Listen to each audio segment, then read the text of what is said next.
নমস্কার, আপনারা দেখছেন আবহাওয়ার সবথেকে বড় আপডেট। কেমন আছেন সবাই? আশা করি সবাই ভালো আছেন। তবে বাইরের আবহাওয়া কি আপনাকে কিছুটা চিন্তায় ফেলেছে? ভাবছেন, হঠাৎ করেই প্রকৃতির এই রূপ বদল কেন? হ্যাঁ, ঠিকই ধরেছেন।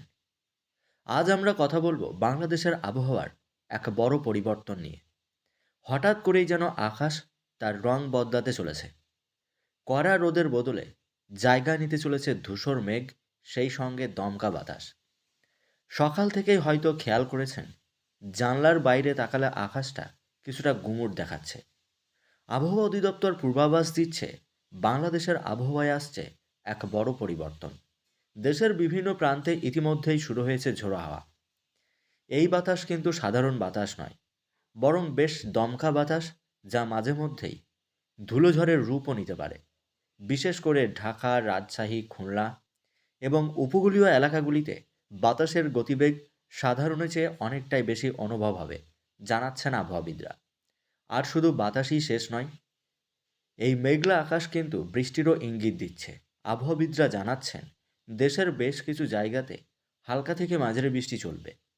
এই বৃষ্টি হয়তো মুষলধারে হবে না, কিন্তু হঠাৎ আসা এই বৃষ্টি আর ঝোড়ো বাতাস জনজীবনে কিছুটা ভোগান্তি তৈরি করবে। সবচেয়ে গুরুত্বপূর্ণ বিষয় হলো তাপমাত্রা। গত কয়েকদিন ধরে যে গরম অনুভূত হচ্ছিল, এই ঝোড়ো হাওয়া আর বৃষ্টির প্রভাবে তা এক ধাক্কায় অনেকটাই কমে আসবে। অর্থাৎ তাপমাত্রা পারদ নামবে নিচের দিকে। দিনের বেলা তো আপনারা হয়তো একটা হিমেল পরশ অনুভব করবেন। আবহাওয়ার এই খামখেয়ালিপনায় হঠাৎ করে গরম অনুভব হবে এবং ঠান্ডার অনুভূতি বাড়বে। শরীরের জন্য কিন্তু একটা চ্যালেঞ্জিং হয়ে দাঁড়াবে। এখন প্রশ্ন হলো, এই হঠাৎ পরিবর্তনের কারণ কি?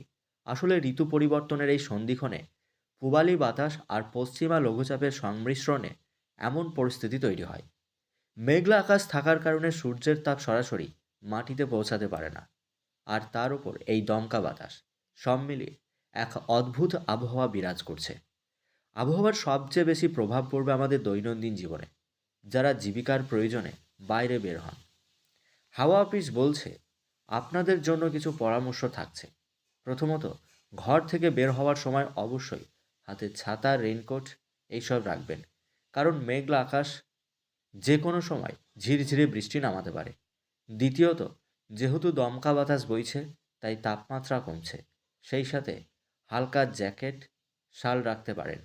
বিশেষ করে সন্ধেবেলায় ঠান্ডা অনুভব হবে, জানাচ্ছেন তারা। সবশেষে বলি, প্রকৃতি তার আপন খেয়ালে চলবে। কখনো রোদ, কখনো বৃষ্টি, আবার কখনো এমন ঝোড়ো বাতাস। আমাদের কাজ হলো সতর্ক থাকা। এই পরিস্থিতিতে সব্বাইকে সাবধানে থাকতে হবে।